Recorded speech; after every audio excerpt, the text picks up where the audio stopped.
Welcome everyone to Kent State University Florence, hosted at Palazzo Vettori, and welcome to the second lecture of this fall 2019 lecture series. The first one has been given by Professor Lombardo, who is here in the audience, and the second one is given by our professor Nicoletta Peluffo. Let me open parentheses, because on Tuesday, in a week from now, we have another one, and follow the instructions because it will be held in another facility at the Opera del Duomo lecture hall. Let me introduce Nicoletta Peluffo. I've been knowing her for many, many years from now. And Nicoletta earned a PhD in literature and media from IULM, which is the acronym of University of Media and Literature in Milan. And she studied both in Milan and Venice for her MA.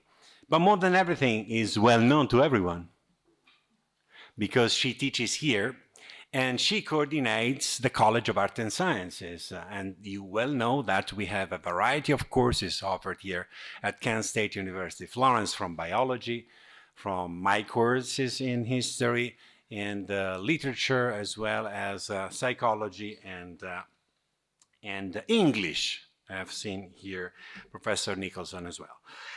Her dissertation is on one of the most important novelists and novels of the 1800s, precisely published in 1883 by Collodi, and she has developed a dissertation which will be presented, I would say, tonight with this kind of imprinting, which is trying to understand the idea of how this novel has been gone back and forth from Europe to the US, and how it has been perceived and accepted and absorbed into the Anglo-American tradition through the eyes of many, I think, visionaries. I would say Walt Disney is one of them. And with this in mind, I would like to introduce and give way to Professor Nicoletta Peluffo, who tonight will give a talk on the traveling puppet Pinocchio from Italy to the USA. Nicoletta Peluffo. Grazie. Thank you, Fabrizio, for giving me this opportunity. I would like to thank all of you, the students, my colleagues, my friends, my family, and I would like to thank Dr. Pierfrancesco Bernacchi, who is the president of the Fondazione Collodi, who will talk after me, and Dr. Alessio Grasso, who is the director. Thank you so much for being here. Thank you so much for being here. Grazie a tutti. I know that my students at this point are obsessed by Pinocchio. I apologize. I promise that after tonight, I will stop. Okay? So, Pinocchio is, let's say Pinocchio is a pop icon, is an icon of pop culture. It's a universal icon, an icon that belongs to everyone, because each of us has a memory or something connected to Pinocchio. American students, maybe you have in mind the imagery from Disney. Italians have in mind the imagery from, for example, many adaptations and rewritings of Pinocchio Benigni or many others. So it is hard, though, to identify a univocal reference model for Pinocchio. In 1981, the Italian writer Italo Calvino, who is one of the best Italian writers, in an article on the newspaper La Repubblica, said that Pinocchio has a genetic power, meaning that Pinocchio has the strength to create a perpetual cooperation with the reader, thus offering the possibility of being analyzed, disassembled, and reassembled. Of course, its imagery is strongly reconfigured after the appearance of Disney version in 1940, when the puppet becomes part of the American cultural industry. But the evolution of the publication of the story is for sure an interesting process, and it's for sure also the beginning of Italian cultural industry. And also it's a good example of intertextuality, because the publication and the many steps of the publication sets a very interesting relation between the author and the publisher and the public, which is a modern relationship.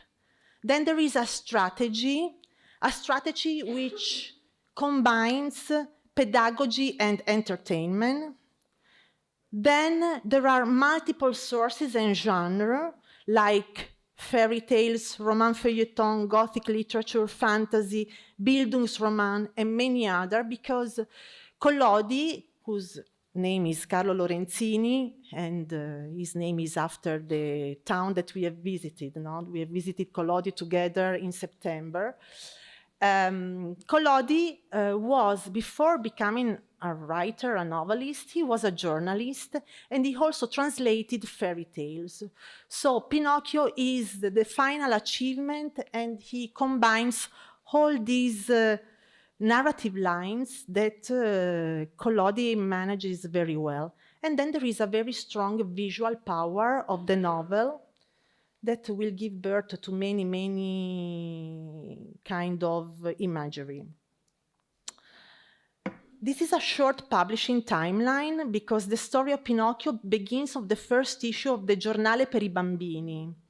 The Giornale per i Bambini, you see here an example of the first issue, and it ends with Pinocchio hung at an oak tree.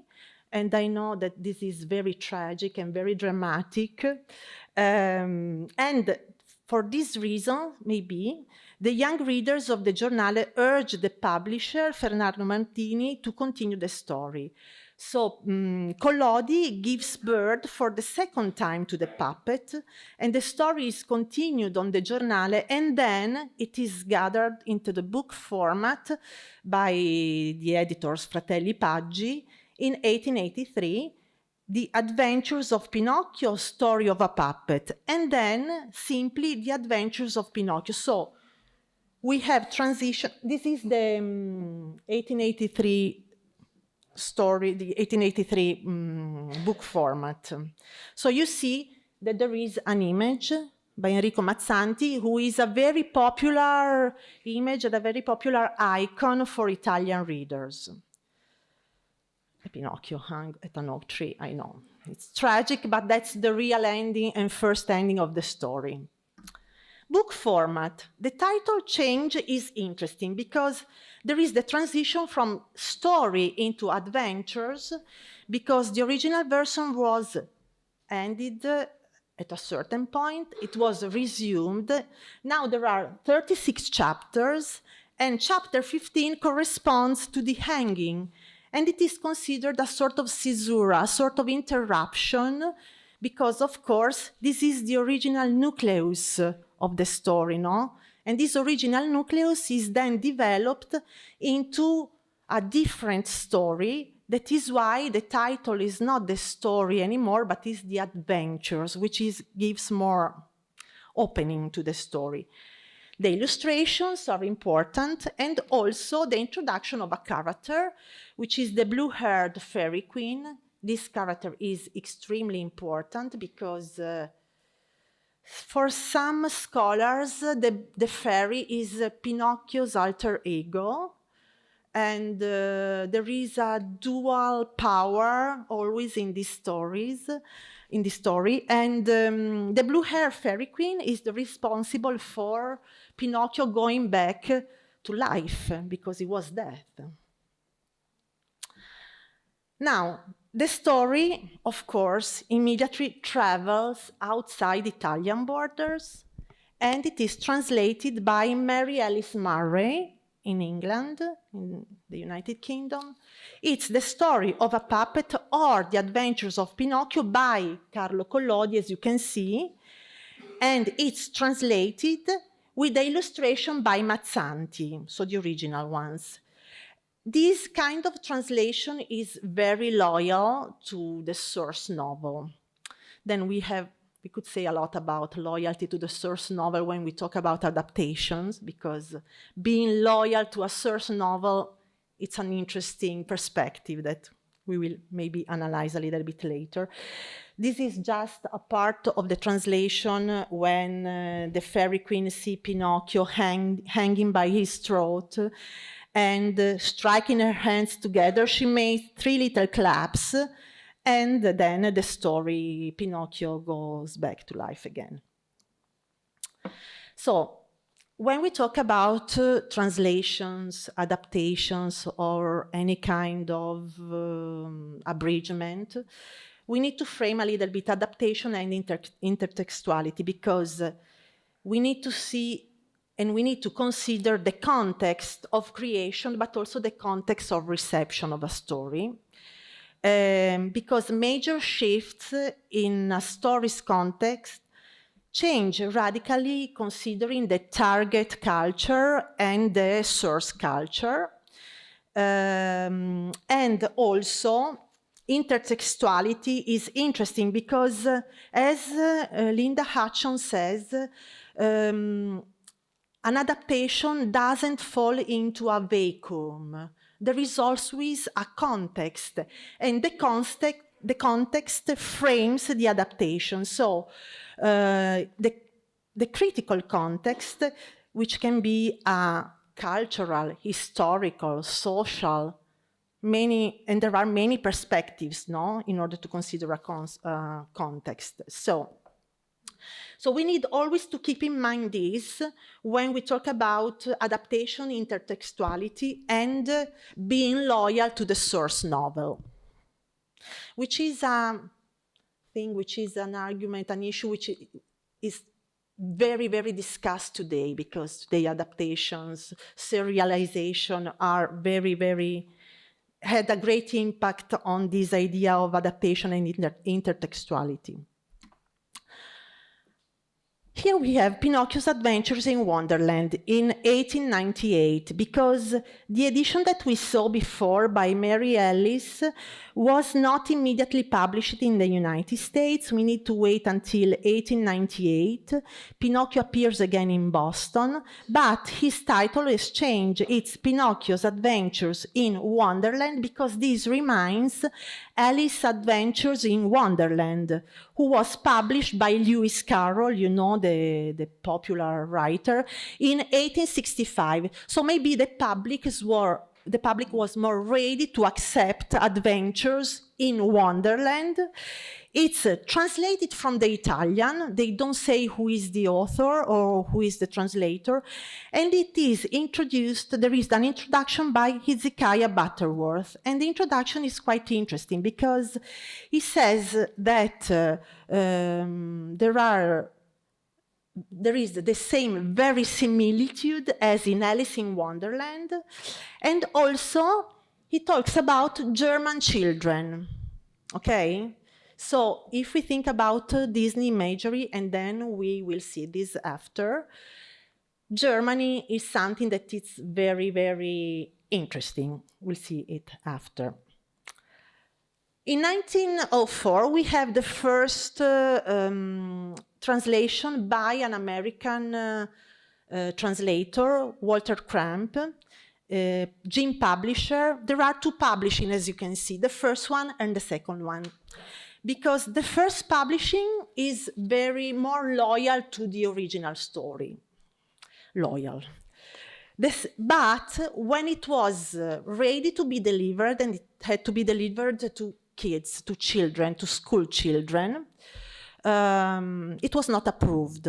So they had to revise the project, and it appeared with the title of Pinocchio, The Adventures of a Marionette, and there were some changes. There were some changes because the original story needed to be a little bit cleaned to be approved. For example, I just quote 2, but there are many others, okay? So when Geppetto think about the name that he wanted to give Pinocchio, he said, I want to call him Pinocchio because there was a family, all of the members of the family were Pinocchios, and the original says, the richest of them begged, meaning they were all so poor. Lo voglio chiamare Pinocchio perché erano tutti così poveri che dovevano chiedere l'elemosina, ok? Sort of this. While in the translation, he says, everyone lived well. It was a happy family. So completely different. Second quote, in this house there is no one. It is when Pinocchio runs to run away from the assassins. He knocks a door. The fairy queen is there, but she doesn't want to open the door. And Pinocchio says, why? And she says, in this house there is no one. They are all dead. I am also dead. While in the translation is, they have all gone away. I am also waiting to go away. Okay, so positive interpretation. Okay, then we are running towards Disney. And in this run, we, of course, need to focus a little bit on the adaptations for the theater. I just put some of them, but Tony Sarg is a very important one because Sarg was inspired by German and English street theater. Let me just show you. Sarg also published a book with his own drawing. Give a look at the drawings. Okay, we are running toward Disney. Do you agree? Then Remo Buffano, Pinocchio for the stage. Here there is a simplification of the language, and the cricket does not die. While in the original story, as all my students know now, the cricket dies at the very beginning. No, because Pinocchio launched the hammer to the cricket, no? Okay. So in Buffano version, the cricket does not die, and the shark, il pesce cane, is replaced by a whale. Okay?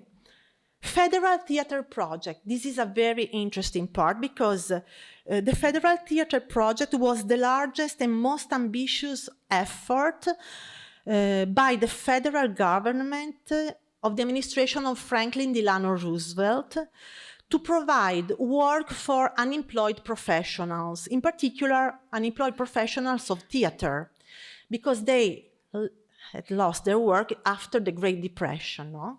So Roosevelt decided to enforce this federal theater project, and Yasha Frank organized a performance of Pinocchio where Pinocchio is naive, a good innocent character, but we all know now that Pinocchio was a brat. No, my students always say, but Pinocchio is a brat. Yeah, he's a prank. Poverty is not represented, and Frank's version travels in the country from 1938 until 1940, so Disney, okay? And for sure, Disney saw this, the representation, and for sure, Disney knew the original version, and he took some from all of these pieces together. So we go back to the Linda Hutchon quote. An adaptation doesn't fall into a vacuum. There is always a context of reference. Okay?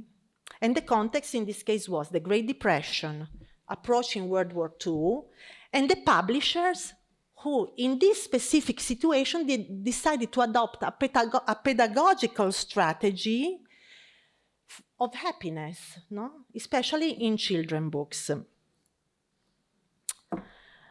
Then Disney, you know that Disney, let's say, Disney idea was the magic realism and this industrial moralism.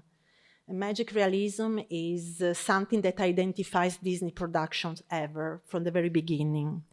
With Disney, the Papa is transformed into a real human child. Then you'll see. He wants to be part of a very nice and harmonious family. He becomes a silhouette. And this silhouette is so well defined that it's identified as a child all over the world. Because at the end, Disney version reconfigured the imagery of Pinocchio. With Disney, he becomes a serialized character, and we'll see after. And he portrays a character shaped on the needs of the target culture. Stop me if you have questions. There we go. Disney Pinocchio with the bow tie, the feather, the hat, the vest, which looks like a lot Sarg version, but also a German costume, no? And also the white gloves with our identification of Mickey Mouse was super popular. So there are these similitude between the two characters, okay, also in the posture. And there we have a process of domestication. Cioè the characters are stereotypes according to a creed of domestication of the imagination. And this is, of course, connected to culture, to society, to history. And it is exported through the screen as models. This is not just for Pinocchio. This is relevant to many characters of fairy tales, that Grimm adapted, Snow White, Cinderella, and many others that you all know.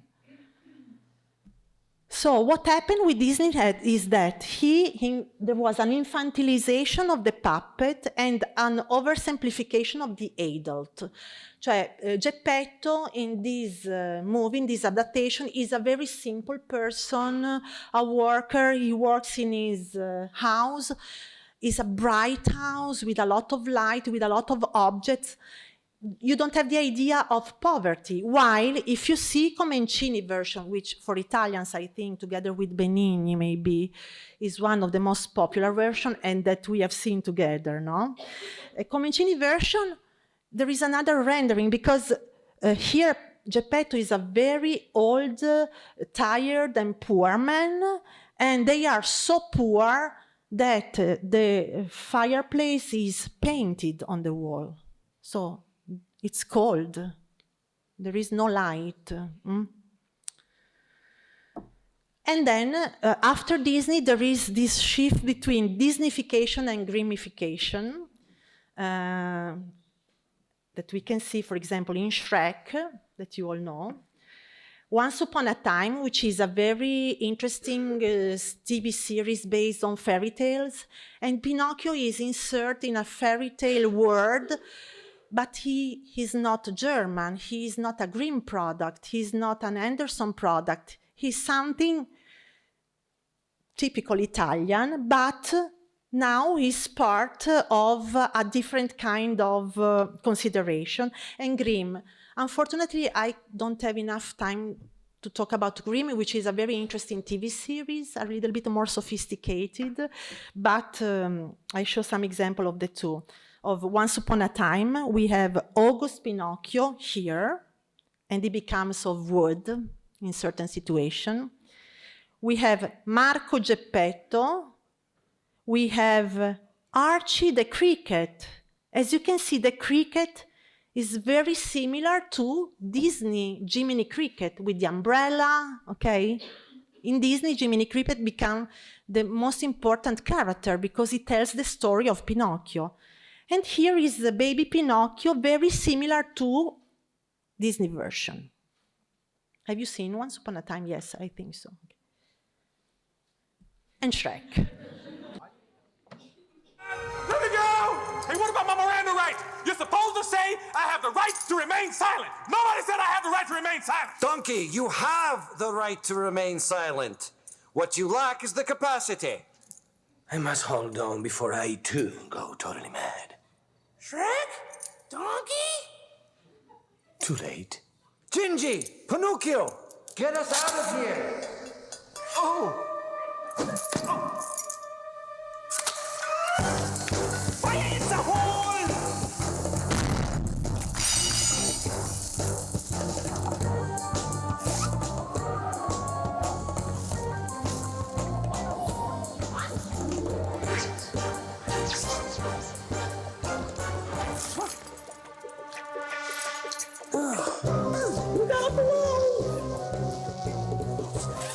Quick, tell a lie.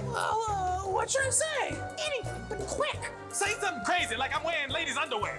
I'm wearing ladies' underwear. Are you? I'm most certainly am not. It looks like you most certainly am all. I am not. What kind? It's a thong. Ow! They're briefs. Oh, no, R2. R2. All right, here we go. Hang tight. Wait. Ow. Hey. Ow. Here are two examples of how intertextuality and adaptation work, but this is a reverse example. This is inter juve, these are the two main, two very important, not main, sorry. Fiorentina is good. Two very important Premier League soccer teams. And in 2018, when Juve went to Milan playing against Internazionale, the game, they organized this choreography, meaning that they wanted to tell Juve players that they were liars and that they stole some of their championships. Okay, so it was not very nice. But here, il paese dei balocchi means the land of toys, and there is all a story about the cups and the quotes, okay? So it was very interesting. This is Disney Pinocchio, no? And it was in Milan, in Italy, but this is a picture from the US presidential campaign in September 2014. You remember where Hillary Clinton was accused of lying about her health. But this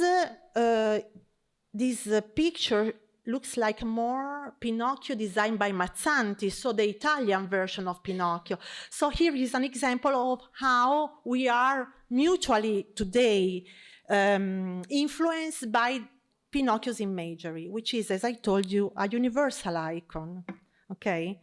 Just one small thing. Pinocchio translated in emoji.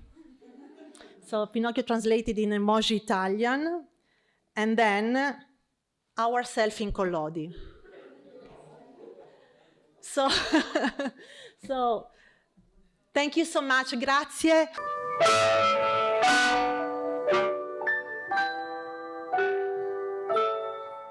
Once upon a time there was a king, my young readers are shouting. No, children, you're wrong. Once upon a time there was a piece of wood. That's how the Adventures of Pinocchio begins. It was written by Carlo Lorenzini, as known as Collodi, a journalist and writer, in 1881. He was born in Florence in 1826 and spent his childhood in Collodi. While as an adult, he lived between Florence and other cultural hotspots. He died in 1890, a few years after the publications of the Adventures, which became soon famous and appreciated all over the world.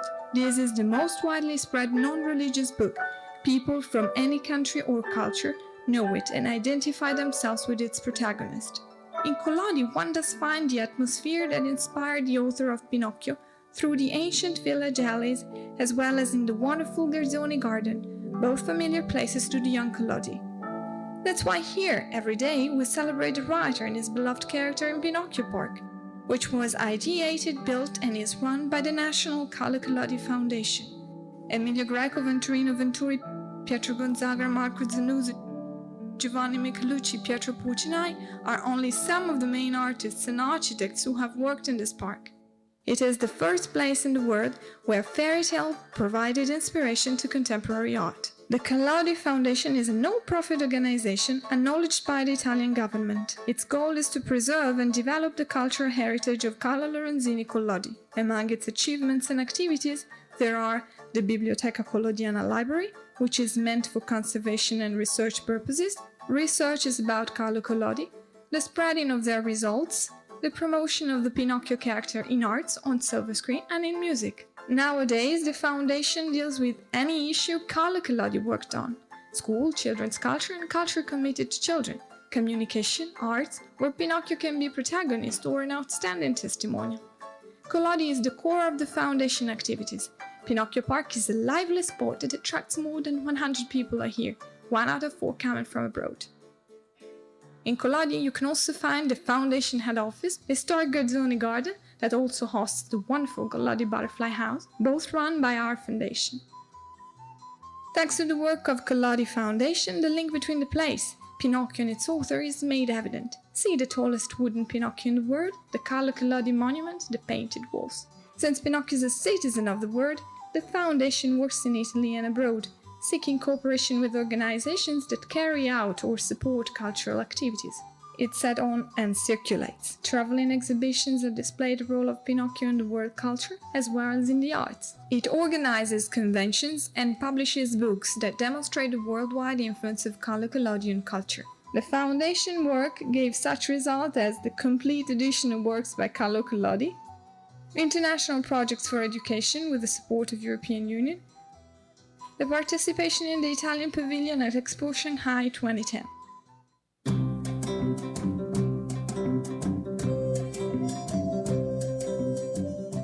The force and added value of the Collodi Foundation consists in its geographical and cultural features and choices, which root in history.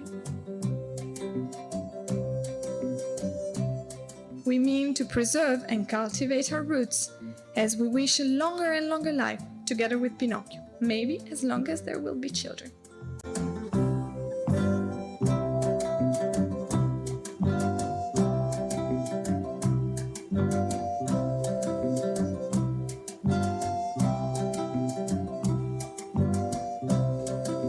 I would like to introduce Dr. Pierfrancesco Bernacchi, who is the president of Fondazione Nazionale Carlo Collodi.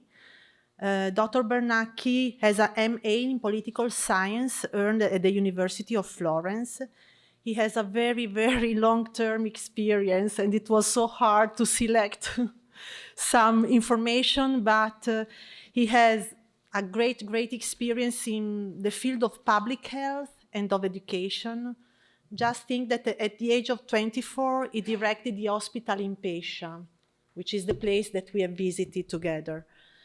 He was awarded one of the highest honors from the President of the Italian Republic for his cultural merit. And he has been cooperating with the Fondazione Nazionale for many years, and today he is the president. Benvenuto. Grazie. Buonasera a tutti voi. Tutto comincia da qua. Questa è la copia anastatica fedele della prima edizione del 1893. This is what the book was when it was published and released by Fratelli Paggi. Ce ne sono 5 conosciute nel mondo. 2 la Fondazione, una è la Biblioteca Nazionale, una ce l'ha un collezionista di Parma e una è stata acquistata la settimana scorsa ad un'asta a New York per $68.000. There are 5 copies left. 2 are at the Fondazione. One is at National Library in Florence. One is of a private person, and the other one was sold at an auction for $63,000 last week. And I didn't buy it. I'm sorry. Nella biblioteca della Fondazione Collodi ci sono 268 traduzioni in lingue, idiomi e dialetti del mondo. 268 translations in languages, dialects, idioms. As I told you, this is a very translated book. Resta il libro più tradotto dopo la Bibbia e il Corano. This is the most translated book after Bible and Quran. Da allora ne sono stampati, ne abbiamo nella nostra biblioteca più di 1000 illustrati da artisti diversi. More than 1,000 books with different illustrations of many design illustrators. Questa è l'ultima mostra che è stata inaugurata qui a Firenze la settimana scorsa, dove abbiamo raccolto, credo, le più importanti opere degli ultimi anni a livello mondiale.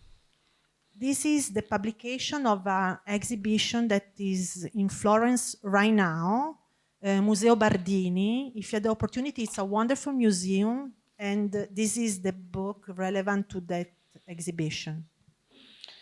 Questa è una piccola dimostrazione del museo multimediale fatto per Pinocchio qui in via Ricasoli a Firenze.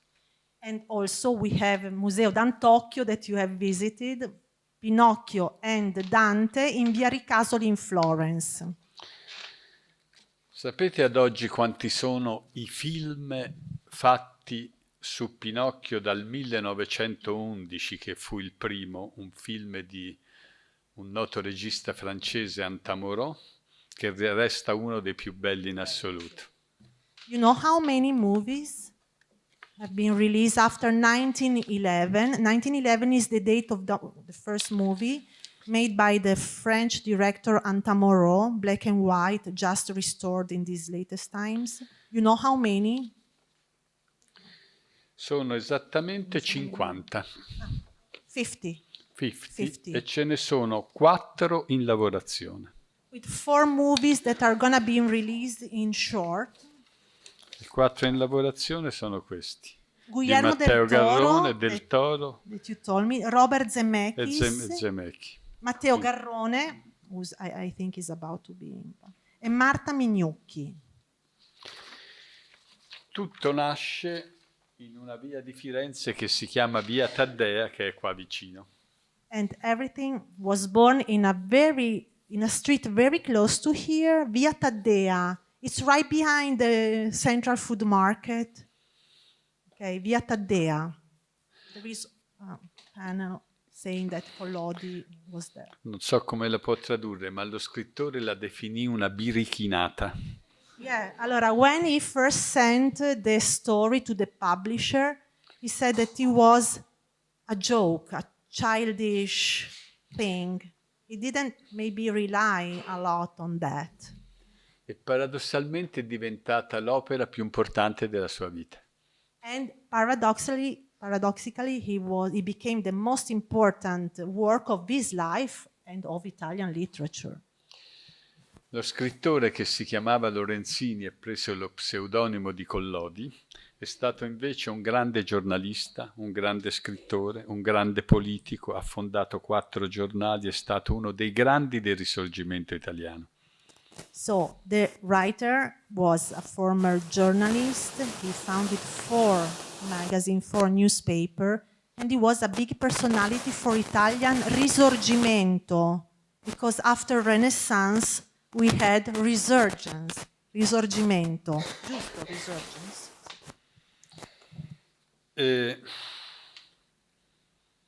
Mentre ero qui, quando sono arrivato, l'ultima telefonata che ho avuta, sembra un paradosso, arrivava da Los Angeles. Interessante. E perché mi hanno detto che al Museo Italo-Americano faranno la mostra l'8 giugno del 2021 su Pinocchio. Allora, while he was entering here, he received a phone call, and that's true because I saw him on the phone. Sì, è vero. And there was a phone Sembra call un from paradosso, ma è così. Los Angeles, and they advised him that in June, next June, they will organize an exhibition on Pinocchio. Los Angeles. Abbiamo in costruzione 3 parchi nel mondo, 2 in Corea e 1 in Cina e altri 2 in progettazione. So they are projecting to build 3 parks, 2 in Korea, 1 in China, and gli altri 2? E altri 2 in lavorazione, 1 in Grecia e 1 in Sud America. Greece and South America.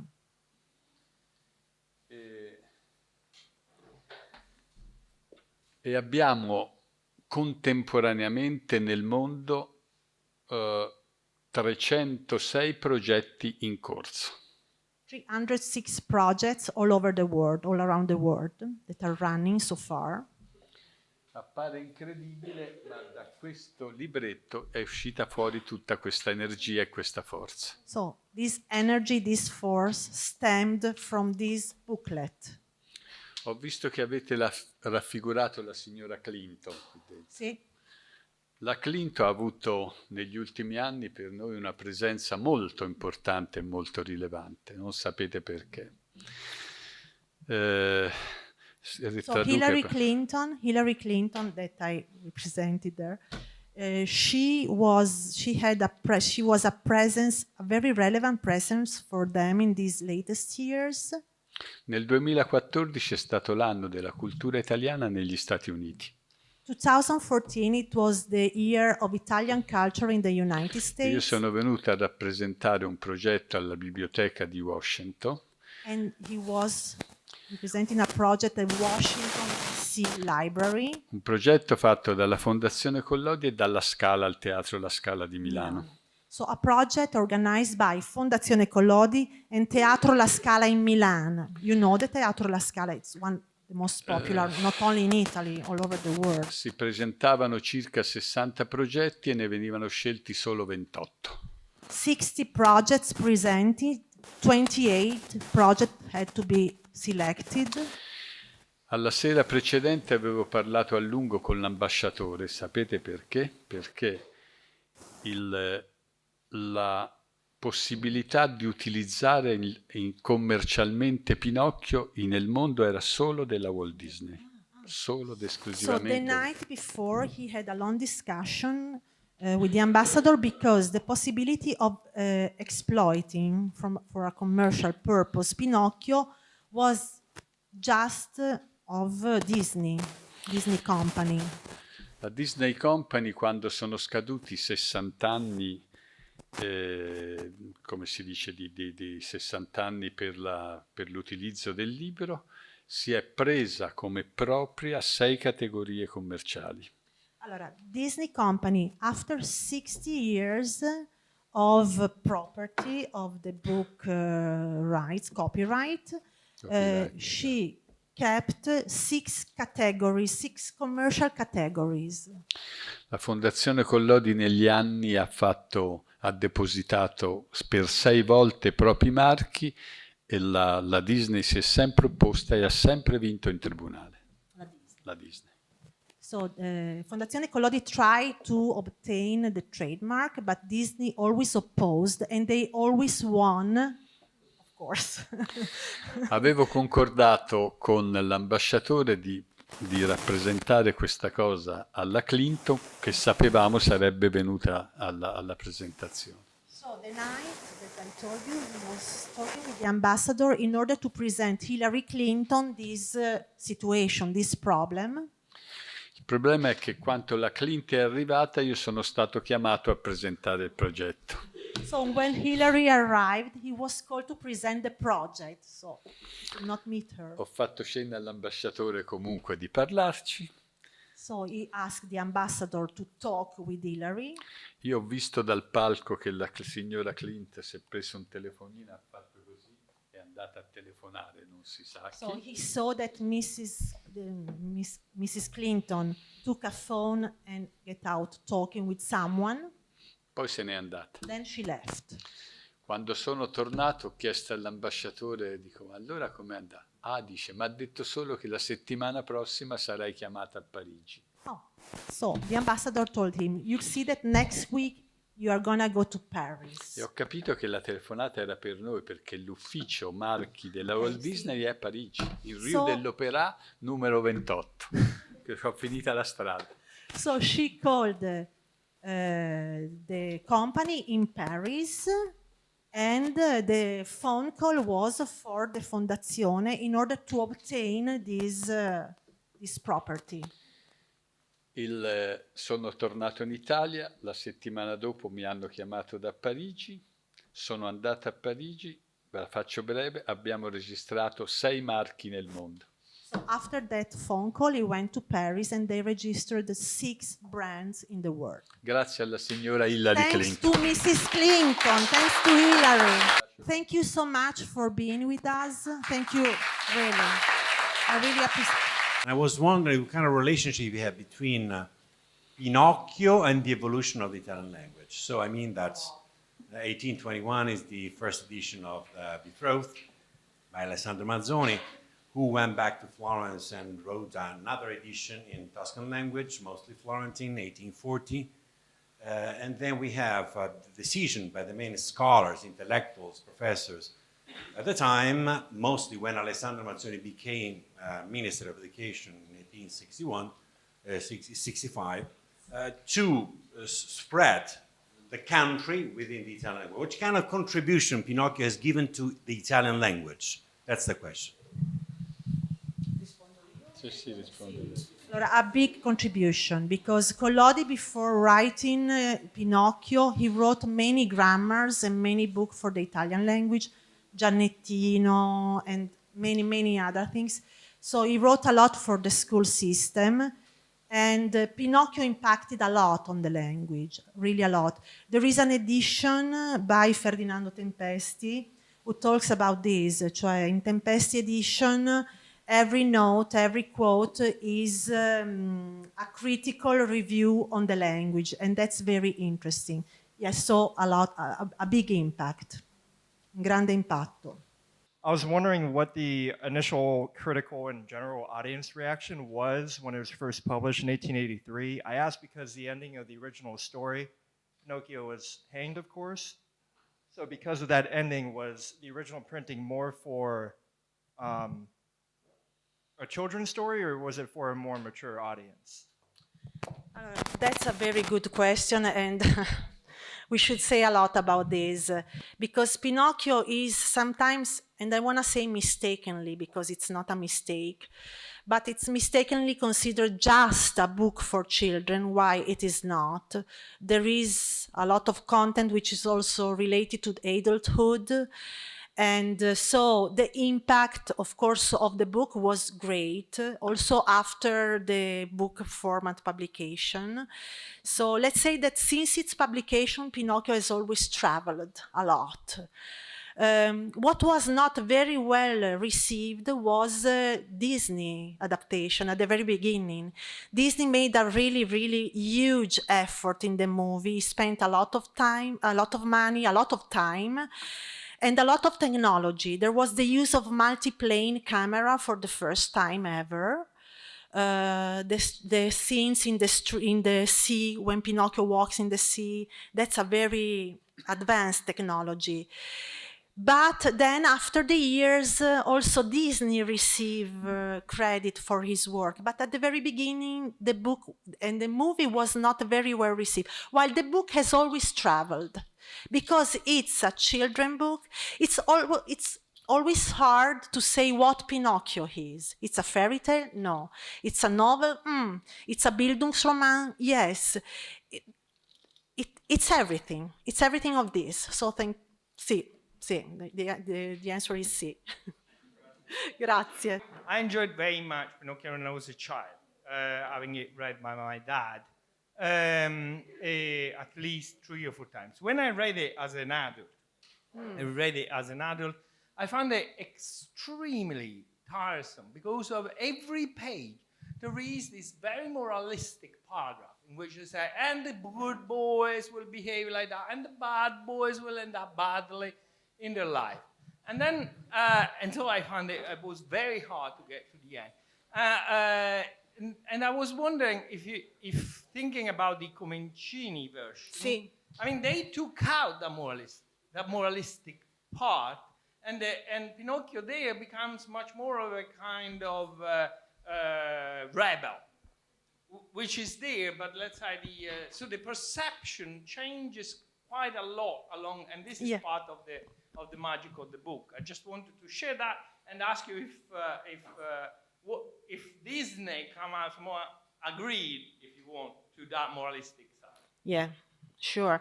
And related to what you said, Davide, Comencini said that Pinocchio is a book based on ricatto, because there is, blackmail, because there is always someone who blackmails Pinocchio, starting from the fairy queen, which is a very controversial character.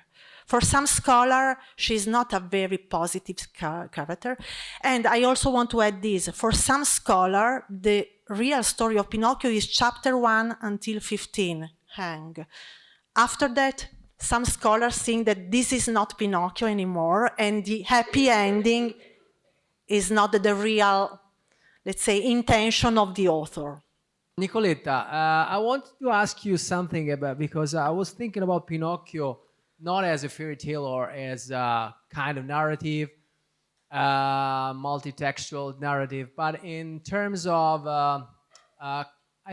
do you think that Pinocchio can be analyzed, can be seen as a kind of proto-sociological essay.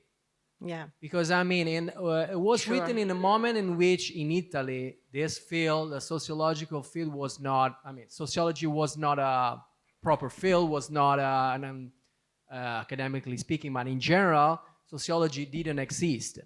Yeah.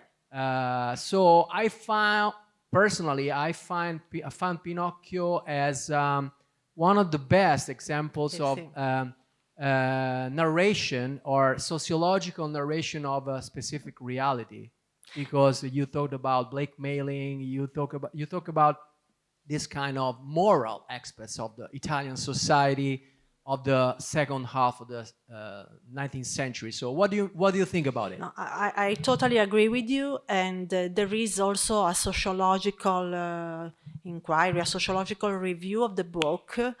And I just tell you this, when I was writing my dissertation, my professor always told me, no, this is too sociological, don't go in this direction, you have to stay on the literary part. Because that's true, there is a lot of sociological inquiry, poverty, also the relationship with the law, with crime, with the death, there is a lot of this, and in fact, in the 20th century, a lot of scholars have seen this side of the story. Yes. Grazie a tutti, ragazzi. Thank you Nicoletta, so much for this presentation. Bye bye, guys. Have a good night.